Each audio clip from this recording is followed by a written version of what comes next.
I think we'll go ahead and get started. I'm Ruth Waalkes. I'm at the Moss Art Center actually today, which is a real treat. It's been about 4 months now since I've actually been here working in the office. So it's great to have this special occasion to be here. And I'm so happy you're all joining us for this In the Moment series with local artists. We're really happy to have Rachel Rugh with us today and a special guest with Rachel, who we'll introduce in a little bit as well. Just a few notes. I know probably everyone is a Zoom expert by now, but as you join us, we'll have you muted and keep you muted just during the demonstrations and performance and the moderated portion of the session today. We're also planning to record this, and just so you know, we won't be recording the Q&A session at the end. So again, we'll just be recording the sections that are the demonstration and sort of the programmatic content of that. So I think with that, I'd like to go ahead and introduce our special guest today, Rachel Rugh, and I'm going to read here from her bio. Rachel Rugh is a dancer, teacher, mover, and shaker based here in Blacksburg, Virginia. As a performer, she has collaborated with the Washington, D.C. based Dance Exchange, as well as Seattle choreographers Pat Graney, Amy O'Neill, and Jörg Koch.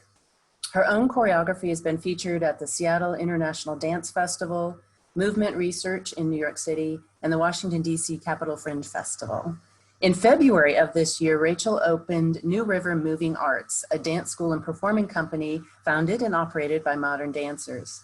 She's also an adjunct faculty member at Radford University and here at Virginia Tech, as well as a recipient of the 2017-18 Dr. Robert L.A. Keeley Healing Arts Residency at the Carilion New River Valley Medical Center, where she provided therapeutic movement experiences for patients, staff, and visitors. In summers, Rachel also coordinates the dance program for the Governor's School at Radford University, in most summers, not this summer, unfortunately. Rachel holds a bachelor's degree in dance from the University of North Carolina at Greensboro and a Master of Fine Arts in Dance from the University of Wisconsin-Milwaukee. Rachel, welcome, and thank you so much for being with us and being game to be part of our local regional artist series. Thank you. Thank you so much for having me, Ruth. It's great to see so many fans here. We've got 55 participants so far. That's fantastic. Yeah. Well, I think to kick things off, I know we have a couple of videos or clips of some videos. Do you want to tell us a little bit about what we'll see? Just introduce people to your work?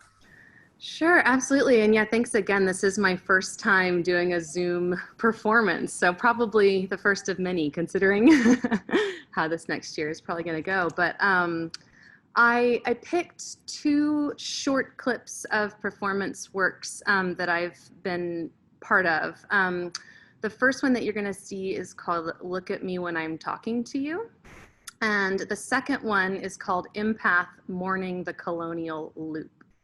And the first piece is a piece that I set on Radford University dance students.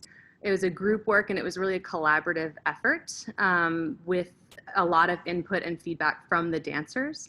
And so I wanted to show that because that's really important to me in my choreographic style and methods to get a lot of collaboration with the cast that I work with. And then the second piece is also a collaboration with Tacey Jones, who is a PhD candidate in creative technologies here at Virginia Tech.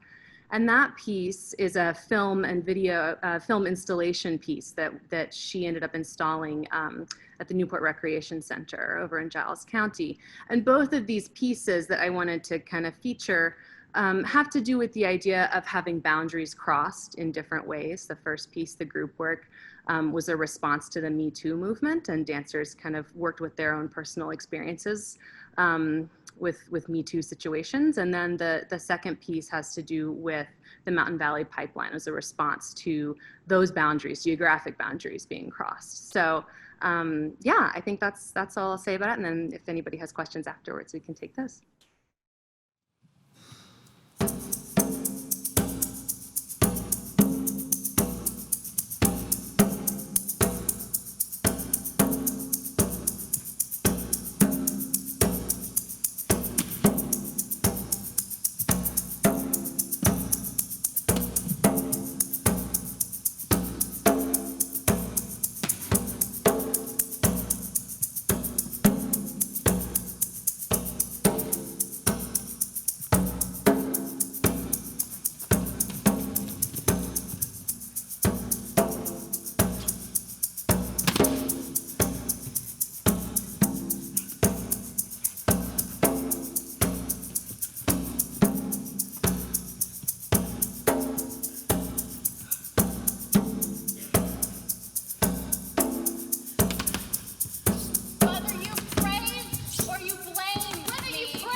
Beautiful. Thank you. Checking for any questions here. Very um,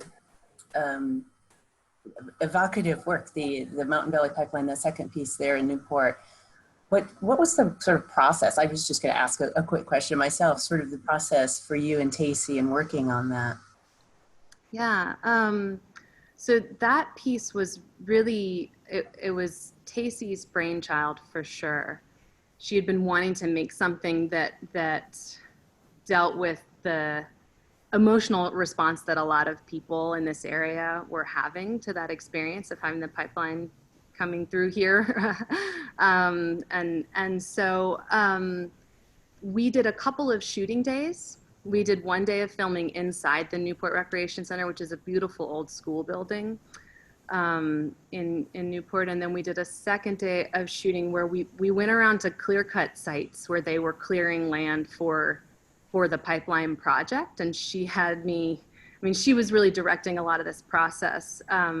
So she would sort of set up a shot, and then it was all improvised movement. And a lot of the work that I do and what you're about to see is also, I work a lot with structured improvisation, where there may be a container within which I'm I have sort of a blueprint of what I'm thinking about doing and maybe some landmarks, but a lot, especially that piece, Empath, it was a lot of kind of going out to this area that I could kind of feel, I felt empathetic to the situation that a lot of people out there and even to the land. So I did a lot of responding to the energy that was in the air, improvising, and then Tacey would cut together some of these edits, and then we worked together and say, oh, this looks good here. This, we kind of sat in front of a computer quite a bit together. But then she did this amazing projection mapping project where she had it mapped on the side of a propane canister and the side of the building, as you saw there. So. Oh, wonderful, wonderful, and a good segue to the next little piece that we're doing here. I mean, all of us, certainly the Moss Art Center, and are, we're working and planning and in conversations with artists, around the world who have just shifted tremendously what they do and how they do it, working in distance and finding different ways to collaborate, and maybe some new exciting ways to collaborate, some opportunities, we hope, in all of that. So for this next moment, we have a live performance, and I'm so happy to have a live performance in the Moss Art Center today. And joining you is your collaborator on this piece, Annie Stevens. And Annie is an assistant professor of percussion here in our Department of Music in the School of Performing Arts at Virginia Tech. And Annie is joining us from her home studio on marimba. A piece, it's Mark Mellett's marimba solo called Zodiac, a couple of excerpts from that, which Rachel has choreographed too. And I don't know if you want to say anything else more about this, Rachel, before we... I forgot to mention with that first piece, the group work that we showed just now, Annie composed the music for that, and then her student for the Radford performance, one of her students, Jennifer Webert, did the performance of that piece. And then for the Gender Bodies and Technology Conference at Virginia Tech, Annie performed with us for that piece. And so this is not the first time we've collaborated, but I'm so excited to be back, not exactly in the studio together, but it's such a treat to have a live musician, in particular this one, to work with. Yes, definitely. And one point here, I think for all of you who are watching, I think there's a spot on the screen if you want to pin Rachel's video. You kind of click on Rachel's square, and you'll see up in the upper right corner, there's some dots, and you can say pin the video. That way you'll be sure to have Rachel in the big screen on your monitors there during the performance part. Just a tip. Okay, great. Well, with that, here we go for Zodiac. Annie Stevens, Rachel Rugh.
Beautiful. Thank you both so much. Annie, welcome. Thank you. Thank you so much for having me.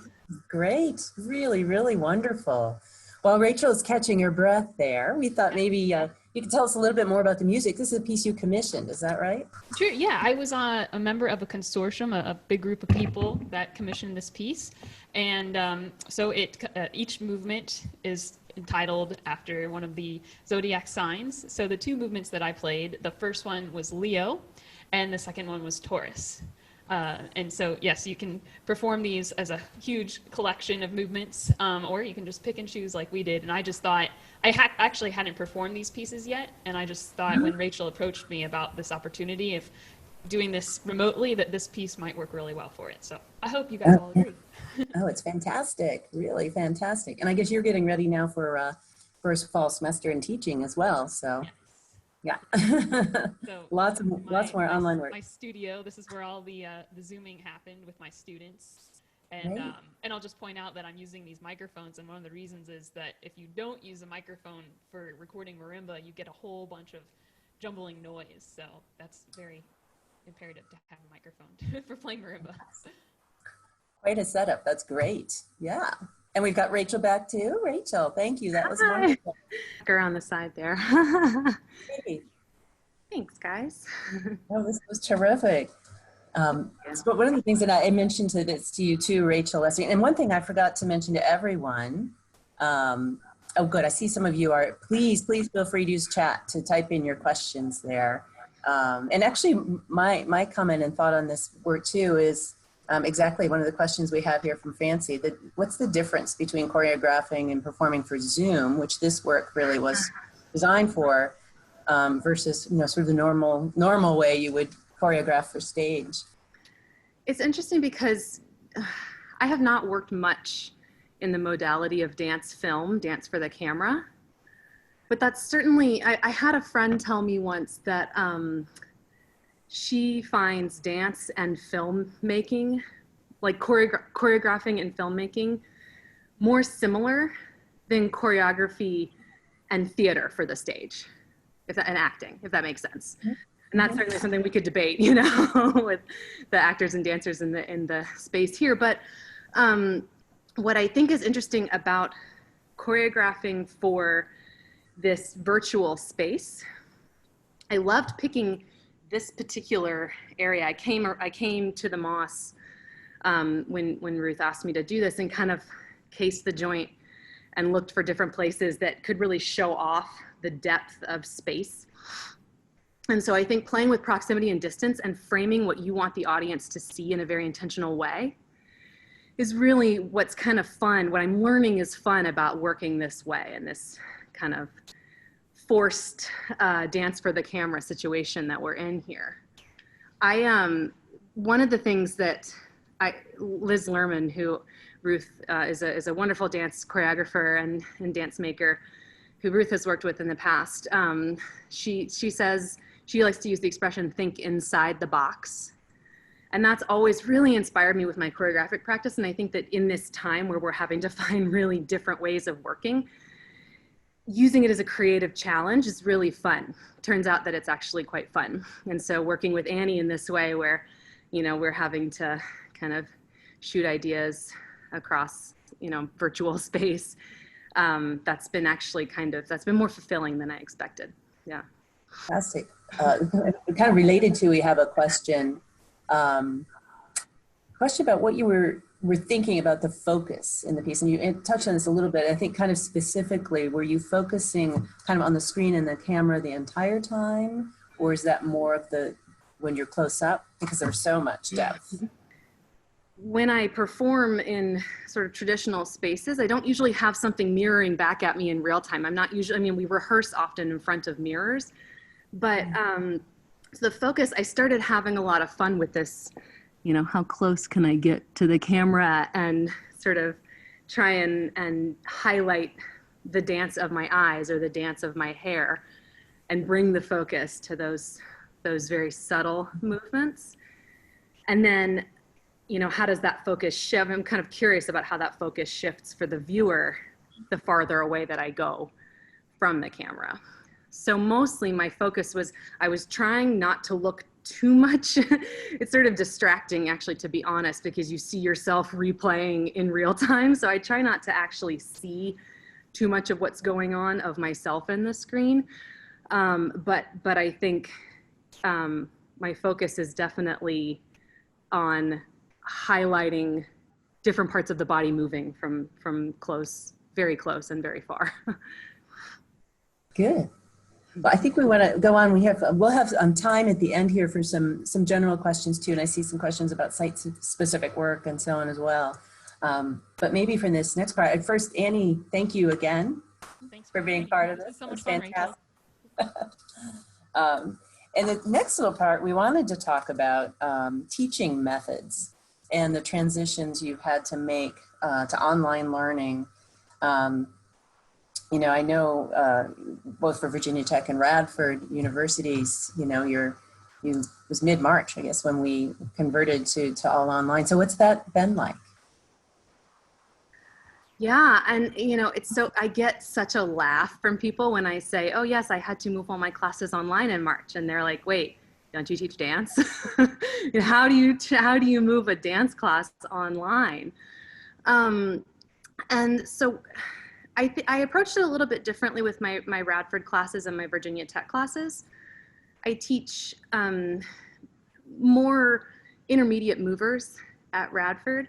At Virginia Tech, the classes that I was teaching this spring were for many were total beginners. And I do think some of my students are here, so I'm so excited to have them. And I'd love to hear their thoughts as well. But I focused on trying to do at least one weekly synchronous check-in. So now the word and all the online learning, we're talking about synchronous versus asynchronous, right? So I made an optional weekly check-in where we could all be together on Zoom, like we are right now. And I would do some kind of movement experience with them. And I would do either like a short modern dance class, maybe a little ballet warm up, some yoga and Pilates, just to get, because in this time where we all got ripped away from each other so violently, it felt really grounding for me, and I think for many of the students as well, to just have somewhere they could come and be and move, even if it wasn't the same as it had been before. So that was one of the things that we did, once a week, check in person. And then I also did asynchronous assignments where I gave them readings, viewing assignments. We did On the Boards is a venue in Seattle that they were one of the first ones to put all of their content online for free for people to view. And so the students I had them choose a performance to watch, and then they had critiques that they wrote up about that. And then another sort of the other project that took up the rest of the semester, and that I'm going to give a little demonstration from in a moment, was really inspired by some choreographic practices that I've done with a long distance dance company that I've worked with called Mountain Empire Performance Collective. And it's funny because in the past we've played a lot with these, methods of rehearsing via Skype or sending each other emails and letters of dance movements and scores and instructions. And that was all fun when it wasn't required. And then when it becomes required, it's a whole different ballgame. But so for this assignment for my students, I had them do a partner activity in which they had to record voice memos on their phone or computer or whatever, and send them to their partner. So they recorded instructions, dance instructions, and then they sent them via email to their partner. And that partner would open the email, listen to the instructions, and then create a dance out of that and film it and then post it on an online message board. And we did a series of refining and giving critical feedback on those pieces. And then they submitted a final version of that for their final grade. So that was sort of and another thing that we did, I also had a student that gave a guest lecture that was really fun on Bharatanatyam. So she studies, that's, the form of dance that she's really an expert in. And so she did a Zoom class. She was planning on doing it. We had already organized it as an in-person class, but we shifted that. So we did the best that we could for sure. But I found that this choreography project, this partner project where they had to be communicating with each other, they had to be interpreting directions and then putting those into practice. Many of them said in their final reflections that was actually a really fun way for them to stay connected, and they were surprised at how connected it kept them throughout the semester. Sounds like fun. And you're going to give us a demo, right? I am, yeah. So I think I'm going to mute myself for this too. I don't know how much space you're working with here, so I'll just make sure to put together something that keeps you relatively stationary. So I'm going to preface these instructions with saying that improvising between steps is encouraged. I feel like the more I leave open to you, the better this will turn out. With that being said, this is what I was thinking. Start by facing backwards or away from the camera with your left arm bent behind your lower back and your right arm down by your side. Start facing forward with your feet shoulders width apart. Step out with one leg and extend the opposite arm in the opposite direction. From here, bend your knees as you swing your right arm across your body. Your right hand should be pointing towards your left foot, and you should be looking down at your hand. Take your right arm and trace a circle or almost a rainbow over your head and all the way back down. So now you're pointing at your right foot. Make sure your head and eyes follow this hand through the motion. The motion should start relatively fast and then to the point where you reach the ceiling and then decelerate as it comes back down to your other foot. Slowly give a subtle counterclockwise twist to your upper body, like a wind-up for a spin. Then accelerate into a clockwise spin and exit the spin facing your right. Now swing your left leg around to the right and pivot over your right foot to bring yourself facing forward. So in other words, turn towards your right shoulder. So when turning around, bring your left arm down by your side and bring your right arm up and bend it around your head to allow your head to go under your arm. as you turn, and then bring it back to a resting position by your side. Lift both arms to make yourself a tree. Doesn't really have to be symmetrical. I'm just thinking some kind of a pose to end the spin. Allow your arms to drop and kick across your body. Front or back doesn't really matter. And turn to face the opposite direction. So you should finish facing forward with your feet shoulder width apart. Stand on one leg and raise the other. Some kind of a spin to get back facing forward then. Then swing your arms through the spin. So you end up holding a big bucket with a hug in front of you. Then throw the bucket over your head or confetti in the air and look up. And that's all I've really got so far. Start tucked between your knees, if that makes sense. All right, so step 1, burst into a capital X. Step 2, spin once to your right. 3, step back 2 steps. 4, spin to your left. 5, step forward 2 steps. 6, reach your right hand to the northeast. 7, reach your left hand to the northwest. 8, tuck your body into your knees. Hi, Zheyu. Here's your dance directions. Raise your left arm, then shake it. Pretend you are a seagrass in the sea. Pretend you are the wave on the ocean. Take one step forward and make a circle. Take one step back to the original position and facing the front. Use your hands to draw a circle in front of you several times with shifting yourself. Do a body crossing from right to left. Try to act yourself as a V. Try to act yourself as a T. Spin yourself. Good luck. That's great. I love the good luck. What a great exercise. Well, I know somebody posted, thank you for posting the New River Moving Arts website in here with the comment that you are also a fantastic teacher. I think we wanted to shift, not only from the university work you've been doing, but working with dancing, teaching of all ages.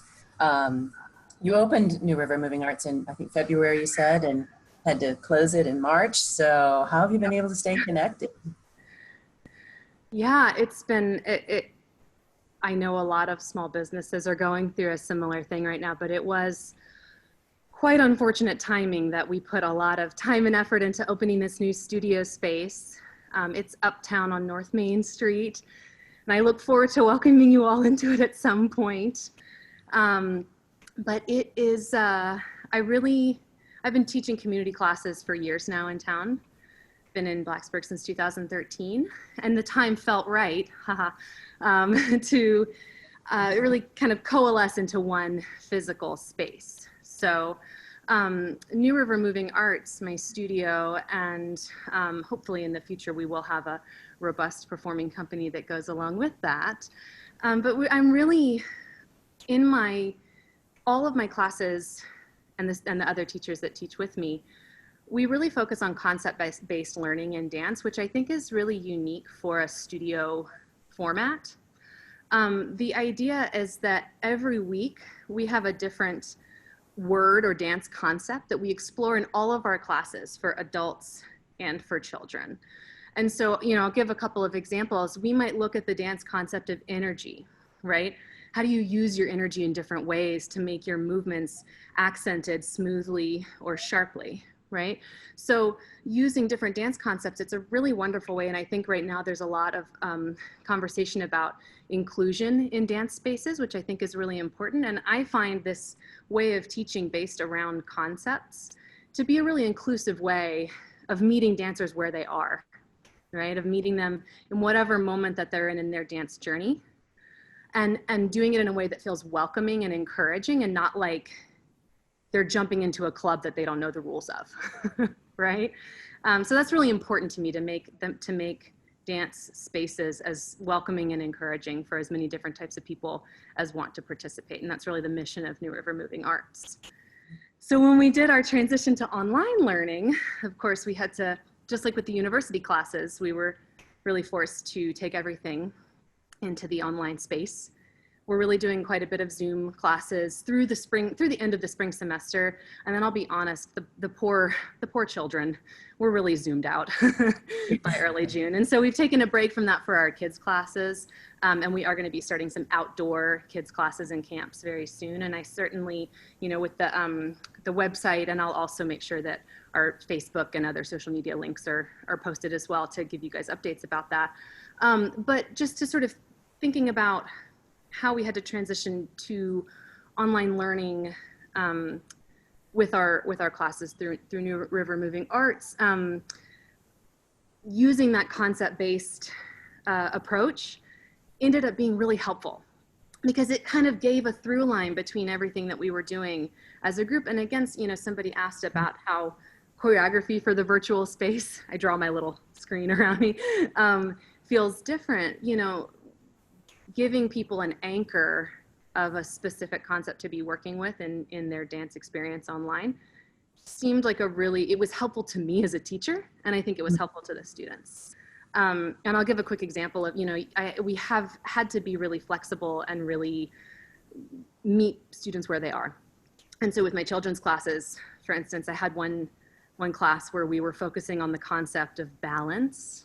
All right, being on balance, off balance, how do you balance on one foot? How do you balance on your hands? And the students, it was an elementary aged modern dance class, and I was kind of losing them. They were like doing cartwheels in their living rooms, right? They had so much pent up energy.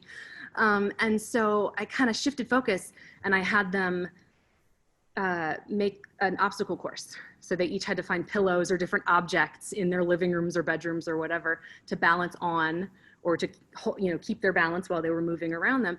And it was a great way to, as a teacher, it's been this huge challenge, but actually I think in the long run, it's going to have made me a better and more versatile teacher because I keep having to think, okay, what do I do with the tools that I have in this moment? So that's some of the things I've been thinking about with our online offerings this spring and summer. Yeah, I think you were going to do a demonstration.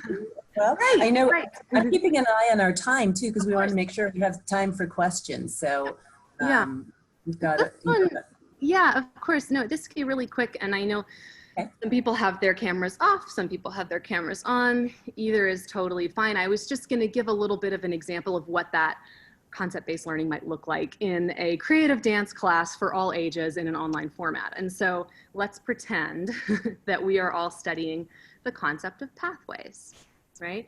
And so pathways through the space in our dancing space, whatever that looks like, if it's our living room or if it's the Moss Grand Lobby, we can think about moving in straight pathways, straight from point A to point B. We can move in curving pathways, or we can move in sharp zigzag pathways. And so what I would ask everybody to do, you don't have to be a dancer to do this, although I argue that everyone is a dancer in their own right. Just take your finger and put it at the bottom corner of your screen, and then just make a straight line, straight pathway to the top opposite corner, and then back down, and there's your straight pathway. Boop. Good.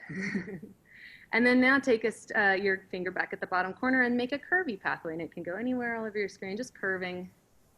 Nice. All the way up to the top corner. Good. And then bottom corner again, let's make a zigzag pathway. So one way, other way, sharp movements, changing directions all the way up to that top corner of the screen. Good. And then you can see how, if you were in a class with children of all ages, you might say, okay, now we're going to practice doing some locomotor activity in a straight line. Maybe we're doing straight kicks forward, or maybe we're doing curving turns, or maybe we're jumping in a zigzag pathway in the space that we have. So I find it an interesting challenge. I won't lie, I certainly prefer teaching in person. I think a lot of us do. But it has, moving in this way has certainly brought up lots of new lessons. Yeah, absolutely. Great opportunity. Well, I wanted to thank you, Rachel. Thanks, Casey. Thank you, Annie.